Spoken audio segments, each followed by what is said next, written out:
بەڕێزان بەردەوامین گفتگۆ دەکەین لەبارەی کێشەدارایەکان هەرێمی کوردستان دواکەوتنی موچە بۆ ماوەی هەشتا ڕۆژ کاریگەریەکی لەسەر بازار و ئابووری دەبێت بە شێوازێکی گشتی ئەگەر دوو مانگیش موچە بێ ئەگەر با بڵێن موچەی سێ مانگیش بێ لە ماوەی مانگێکدا ئایا کاریگەریەکانی نەبوونی موچە بەو شێوازە دڵە ڕاوچەی خەڵک لە نەهاتن و هاتنی موچە ئەنی دەڕەوێنێتەوە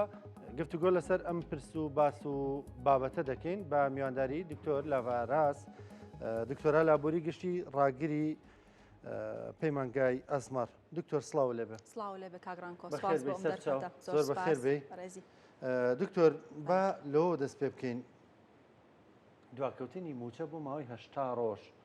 بەنی هەمومان هەستی پێ دەکەین ئەمە وڵاتیان ڕەنگە هەستی پێ بکەن بەڵام لە ڕووی ئابووریەوە چ کاریگەریەک کاتە سەر ئابووری هەرێمی کوردستان بەڵێ دەستان خۆش بێ بۆ ئەم دەرفەتە بێگومان زۆر بەداخەوم کە من لەگەڵ بەڕێستا ئێستا دانیشتوین بۆ باسکردنی پرسێک کە ئەبوو جێباز نەبووە بەڕاستەکەی لەبەرەوەی موچە بەدەر لەوەی کە حەقێکی ماگانەیە ئیستحقاقێکە بۆ مۆزەفین لەگەڵ ئەوەشا بڕبڕی پشتی سەرجەم چالاکی ئابوووریەکانە لە هەر هەرێمێکە یاخود لە هەر وڵاتێکە کە باسی کێشەی موچە ئەەکەین یاخود باسی قەیرانی موچە ئەەکەین ئێمە لە هەرێمی کوردستان ئەتوانم بڵێم لەوە دەرچوین کە تەنها قەیرانێکی دارایی بێ یاخود کێشەیەکی دارایی و ئابووری بێ ئێستا کێشەکە بەرەو ئەوە ڕاکە بێ بە کێشەی نەمانی متمانە لە ڕووی ئابووری و کۆمەڵایەتی و سیاسیشەوە. کە تۆ باسی ئەم کێشەیە ئەەکەی وەرە سەریکە لەلایەنە ئابوووریەکەەوە ئەگەر سەرەتا باسی بکەم کە تۆ ئەڵی فەرمانبەر واتە بەکاربەر واتە کڕیار ئەو کەسی کە کاڵا و خزمەتگوزاری ئەکڕێ و بەکارێهێنێ سەرجەمی چالاکی ئابوووریەکانێ بە وەبەرهێنانەوە بە بەرهەمهێنانەوە بە بازرگانیەوە بە فرۆشتنەوە هەموو وەستاوەتە سەرچی سەر کڕیار واتە سەر بەکاربەر لەلای ئێمەش لە 160 بازاری هەرێمی کوردستان پشتی بەستووە بەو داهاتە یاخود بەو موچەیە کە موچە خۆران لە هەرێمی کوردستان وەریەگرن. بەڵێ دکتۆر بەڵێ هەر بۆ خۆی لە بنەماوە ئەوەی کە لە کۆمەڵگەی ئێمەیە هەیە 160 خەڵک وەکو تۆ دەڵی بەکاربەرە یعنی پشتی بە موچە بەستووە ئەگەر بڵێن چلەکەی تریشی نابێ بە زیارڕەوی کاریگەری ئەم 160 لەسەرە ئەمە بۆ خۆی لە ڕووی ئابووریەوە چیمان پێدا ینی چی پێدراوێکە ئەکرێ ئەمە بەڵێ من بۆ ڕوونکردنەوەی بۆ بەڕێستان و بۆ بینەرانیش بەپی دوایین سەرژمێری لە عێراق کراوە ژمارەی دانیشتوانی هەرێمی کوردستان نزیکی 6 ملیۆن و نیو کەسە هەر بەپی داتاکانی وەزارەتی دارایی هەرێمی کوردستان ژمارەی موچەخۆران نزیکەی 658,000 فەرمانبەرە ئەگەر هەرێکێک لەم فەرمانبەرانە بەرپرس بێ لە خێزانێکی 4 بۆ 5 کەسی بەواتای ئەوەی 2 ملیۆن و نیو خەڵک لە هەرێمی کوردستان واتە 2 ملیۆن و نیو لەو 6 ملیۆن و نیوە چاوەڕێی موچەیە بە شێوازێکی مباشر یعنی کەسێکە یا دایکی فەرمانبەرە یا باوکی یا برا گەورەکە یا خوشکە گەورەکەی کەواتە ئەم ڕێژەیە کە لەم 2 ملیۆن و نیو یعنی لە 140 تقریباً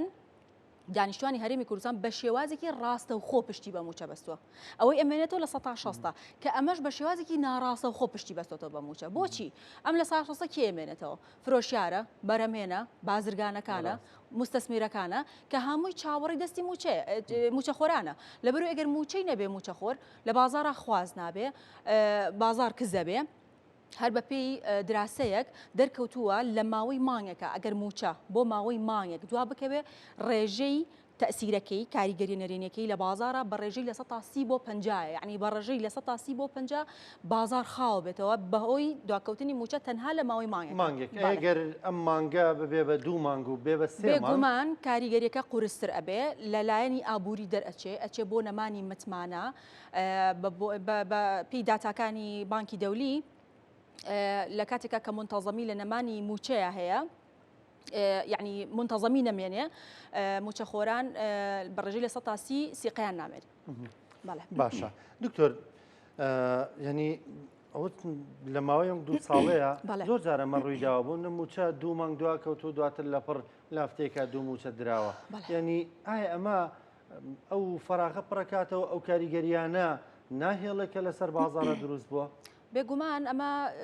چەند لێکەوتەیەکی هەیە کاگرانکۆ یەکێک لەوانە ئەسا ئەگەر سێری ناخۆی هەرێمی کوردستان بکەین بەداخۆ 3 مانگ تقریباً 80 ڕۆژە موچە نەدراوە بەشێکی زۆری موچە خۆران وەرە سەیرام کە قەرزارن یعنی تۆ موچە یەکەم لە دەمی چەند فەرمانبەر ببیستە ئەڵە موچە یەکەم یەکسەر ڕاستەوخۆ بۆ قەرزە ڕاتەوە بۆ پێدانی قەرز قەرزە بۆ کرێ بۆ ئەو شتانەی کە وەکو قەرزێک لە لای ماوەتەوانێ باقیەکەشی بۆ کاڵا زۆر ضرورەکانە و لەگەڵ ئەمەشان متمانە نەماوە یعنی ئێستا بۆ نمونە کە ئەمە جینی گەرانیە بەڕاستی لە کاتێکە کاو ڕێکەوتنی نێوان هەرێم و حکوومەتی فیدراڵی کرا و خەڵک بەشێکی دڵخۆش بوو بەوەی کە ئەم کێشەیە چارەسەر بۆ من بەشێکی زۆری خەڵکمە بینی لە فەرمانبەران دڵخۆش نەبوو بەم ڕێکەوتنایی و ئەمە کاتیە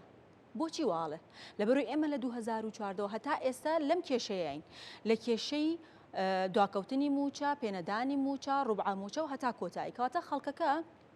جۆرێک لە بێمتمانەی لەلا دروست بووە کاگرانکۆ پێش ساڵی 2014 کە قەیرانەکە ئێشتا ڕووی نەیە بۆ قەیرانە دارایی و ئابوووریەکە و پێش هاتنی داعش ئەگەر سێرکی لە دوای 2023 خەڵک زۆر بەڕەفاهێتە ژیا مەسروفێکی زۆری ئەکرد لە کاڵاکە مالی و جوانکاریەکانە خەرجێکی زۆری ئەکرد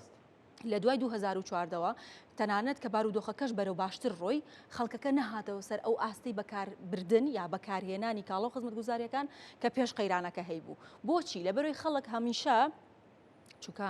لە 10 ساڵ بەرەو 11 ساڵ و زیاتر تۆ لە قەیرانێکا بی ئەگەیتە ئەو قەناعەتی کە تۆم قەیرانە بەردەوامە هەر چاوەڕێی 2 مانگ موچەکەت بدرێت سەری سێم تێک بچێتەوە لێت سەری چوارم مانگ لێت تێک بچێتەوە کەواتە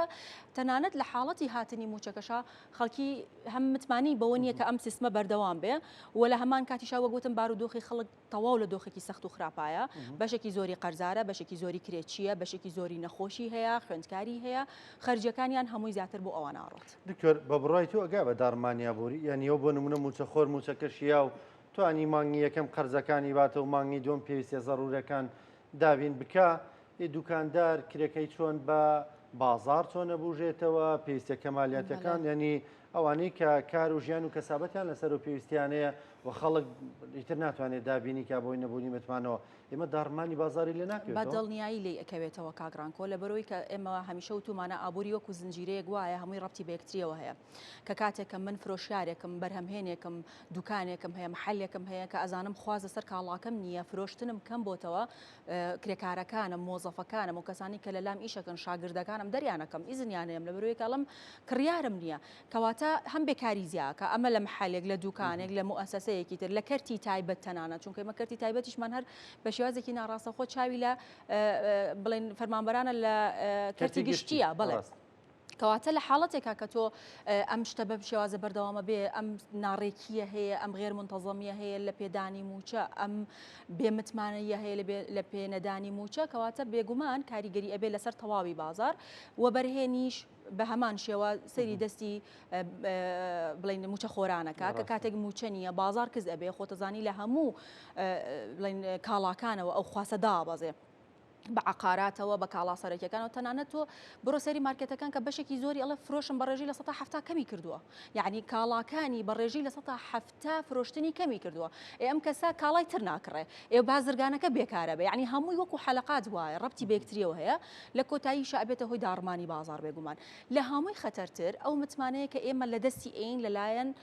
دەرامەتە مرۆییەکانەوە طبعاً ئێمە لە ئابووریە 3 جۆر دەرامەتی سەرەکیمان هەیە دەرامەتە سروشتەکان کە خۆی لە خاک و ئاو و کانزا و شتانە ئەبینێتەوە کە خۆی گەورە بە شێوازێکی سروشتی بۆی تەرخان کردوین دەرامەتە مرۆیەکان کە یەکێکە لە دەرامەتە هەرە گرنگەکان لە اقتصادا بەپێی زۆربەی راپۆرتە نێودەوڵەتەکان لە نەوت و زێر گرنگترە کە کاتێک تۆ دەرامەتێکی مرۆیی لێهاتوو چالاک و کەفو یعنی هەتە و لە سێم دەرامەتیش دەرامەتە دروستکراوەکانن کە لە چالاکی نێوان مرۆڤ و دەرامەتە سروشتەکان یەتە بەرهەم کەواتە تۆ لە کاتێکا کە مرۆڤێک بێ ئەمەلە بێ ئەگاتە ڕادی ئەوەی کە ئیتر متمانەی بە سیستمی موچە و سیستمە ئابووری و دارایەکەی هەرێمەکەی نامێنێ وەرەسەی داتاکان کە بەشێکی زۆری گەنجان حتا بەپێی داتاکانی حکوومەتی فدراڵی خۆی لە 120 گەنجان بیرلەواکەنەوە کە وڵاتەکان بەجێ بێڵن ئەمە تۆ ئەم گەنجانە کەسی زۆر بە باشی تایە بەتوانان یعنی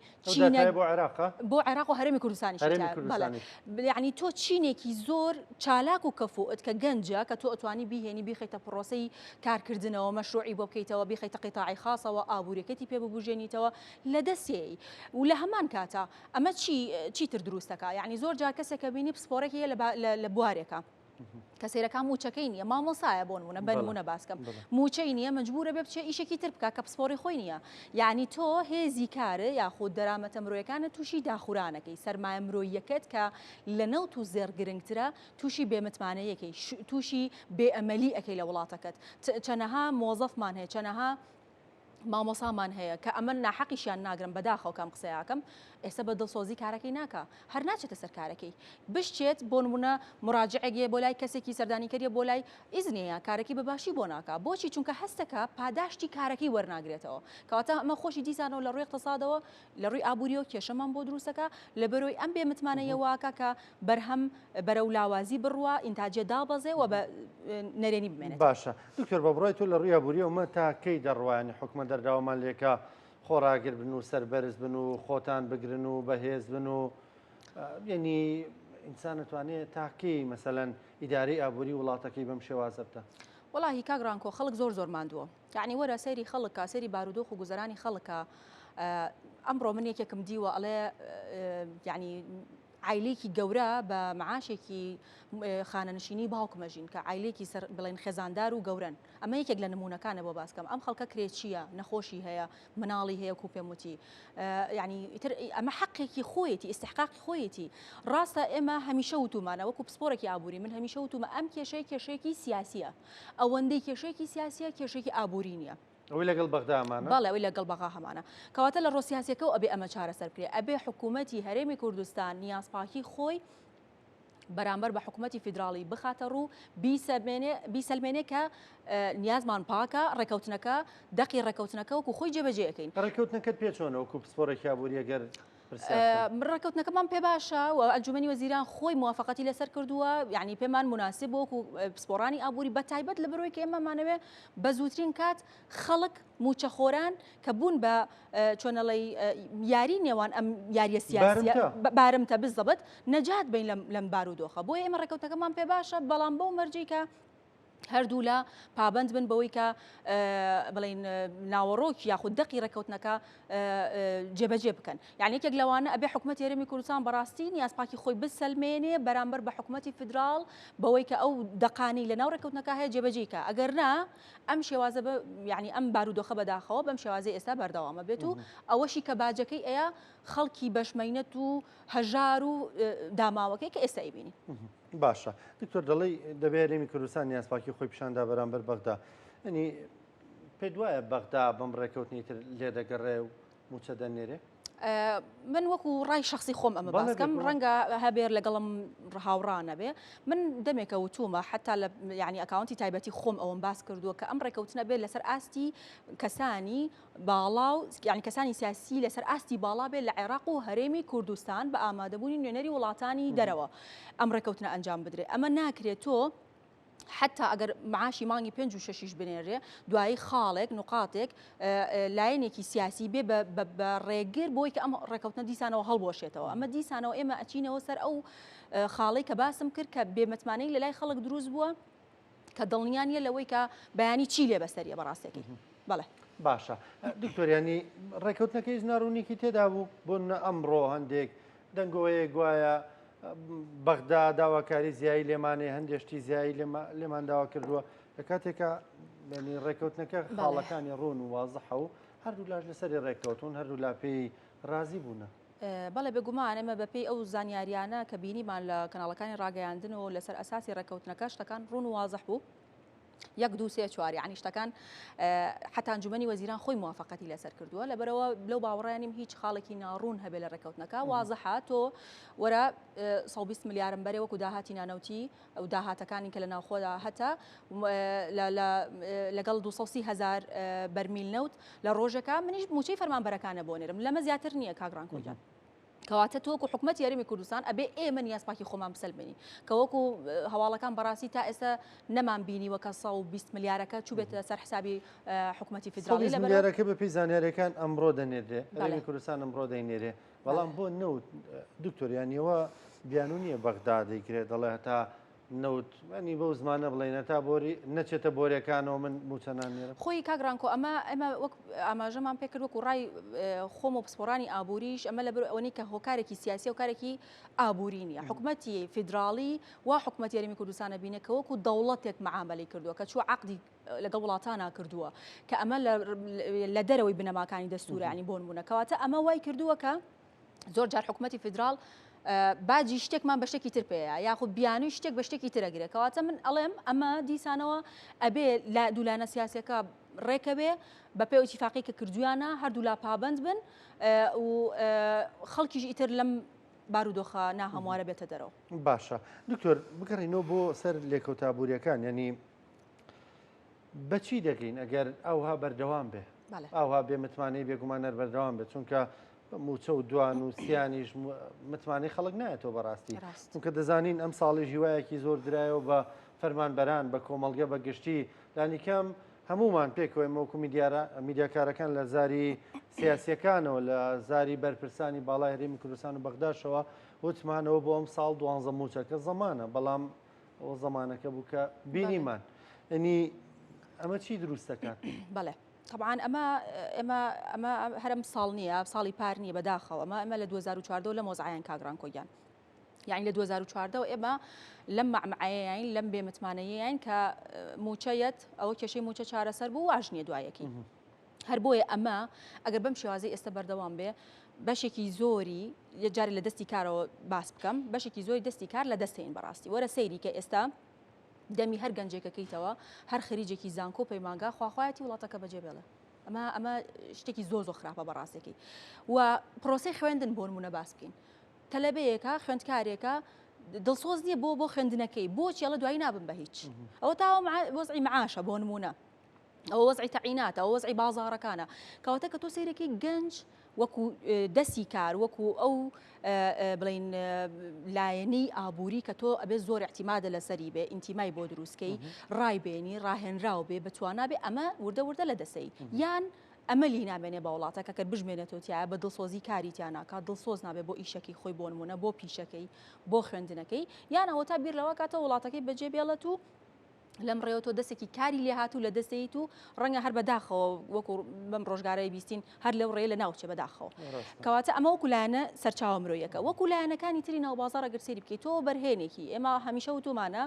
سەرمایە ترسنۆکە و بەرهێن وای لێ هاتووە لە هەرێمی کوردستان ئەچێت لەو پرۆژانە سەرمایەکە کە بە زووترین کات سەرمایەکەیەوە گیرفانی یعنی بیر لەوە ناکاتەوە تەنویعی اقتصادی دروستکە بیر لەوە ناکاتەوە پرۆژەیەکی استراتیجی بۆ هەرێمەکە دروستکە کە بێتە هۆی بوژانەوە و گەشەی ئابووری وڵاتەکەت هەر ئەمە نییە وای کردووە ینی هەموو وەبەرهێن و سەرمایه‌دارەکان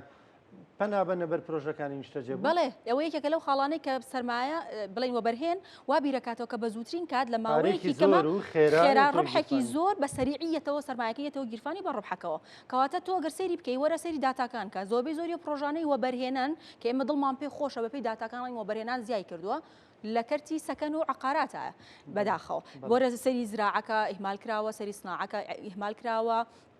ئەگەر پێی بڵێ وەرە کارگەیەکدا بمەزێنە لە بابە لە پڕ مەعاش نامێنێ بێ معاملەکە داخەم ناحەقیشی نییە چونکە ئەم جۆرە لە بێمتمانەی دروست بووە بۆ بەرهێن بۆ بەرهەمهێن بۆ بازرگانەکان تەنانەت بە کاربەر کە فەرمانبەرە کە کاتێ موچەکەیەتە گیرفانیەوە دوو دڵە لەوەی کە سبەینێ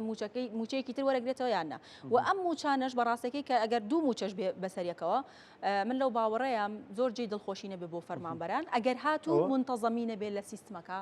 و درێژێ دکتۆر لەم ڕۆژانە لیژنەی باڵای فتوای هەرێمی کوردستان فتوایەکیاوە ئەڵێ کڕینی یەکی نیشتەجێبوونە تا تەواو نەبێ حرامە بە تایبەت لە دەستی دووە هەنی دەڵێ وەکو چۆن دەڵێ ماسی لە بەحراسەوە ناکرێت ینی سیقە نەماوە لەوەشە ینی ڕێک دقیقەن ئەڵێ حرامە تۆ شوقەیەک بکڕی هێشتا تەواو نەبووە لەبەرەوەی بیانۆکەیانەوەی ئاڵێ زۆر جار یەکەی نیشتەجێبوون هەبووە وجودی نەبووە چەند دەستێکی کردووە کێشی زۆری لێکەوتۆتەوە بۆیە ئاڵێ حرامە کەواتای تر ئەم پرۆژە نیشتەجێبووانەش ئەبێ درۆزنەوە بەڵێ بێجگەلەوەش کاگرانکۆگیان عنی تۆ ناحەقی ئەو وەبەرهێنانەش مەگرێت تۆ جاری وایە تۆ ئێمە 11 ساڵە لەم قەیرانین کابراایەکێکی نیشتەجێبوو نەکڕێ موچەی نییە ماگانە لە کاتی خواقیستەکە بەرێ چی بکە خۆی ناکوژێ ینی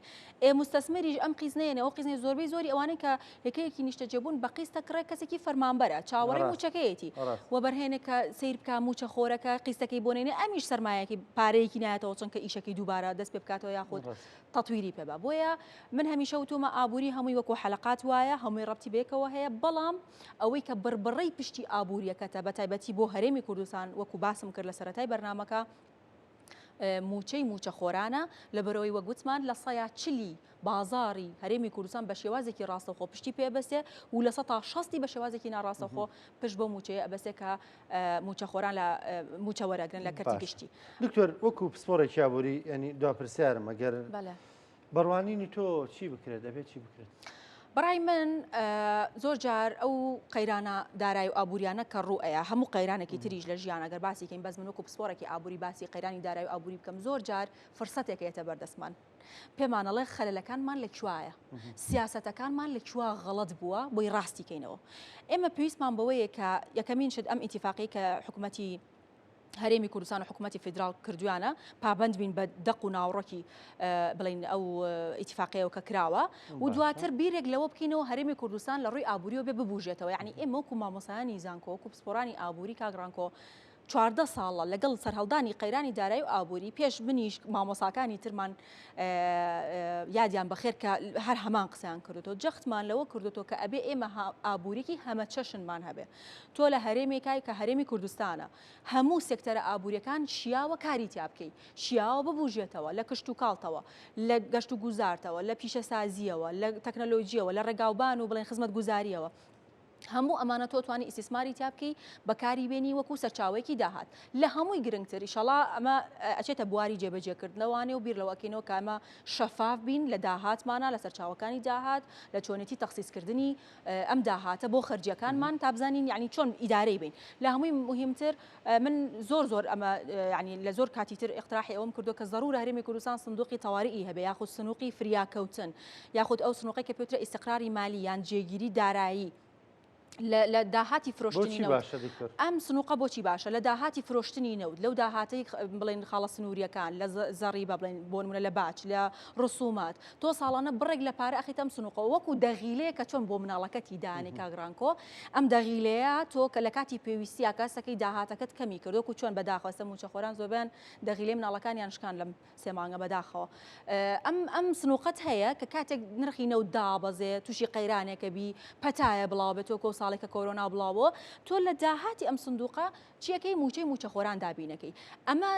ینی جۆرێک لە دڵنیایی دروست ئەکا هەم لە لای موچە خۆران هەم لە لای بەرهەمهێن هەم لە لای وەبەرهێن کە هەستەکە بێبازاری دروست نابێ خوازدا نابازێ بۆچی چکە تۆ سنووقێکە تعویزی ئەو نەمانی داهاتی پێکەیتەوە یا ئەو موچەی کە حکوومەتی هەرێمی کوردستان دەغیلەیەک دروستکە کە ئەمە لە زۆربەی وڵاتانی دنیا ئەمە بوونی هەیە و ئەم سیاسەتە پەیڕەوەکەن ئەمەش لە ڕێگەی پەرلەمانەوە توانرێت بە پرۆژەیە دەخیلانەشی کا بۆ حکوومەت هەندێکیان هەمووی خوراوە هەمووی خواردووە و هەمووی بردووە بەداخەوە بەڕێز دکتۆر لاڤاراز دکتۆرە لابووری گشتی سپاس دەکەم سپاسکردن لەگەڵمان زۆر سپاس بە هیوایەوەی بەرنامەی ئایندەمان لەسەر موچە نەبێ موچە کەوتبێتە سەر ڕێڕەوە ڕاستەکەی خۆی و ماگانە خەڵکی هەرێمی کوردستان و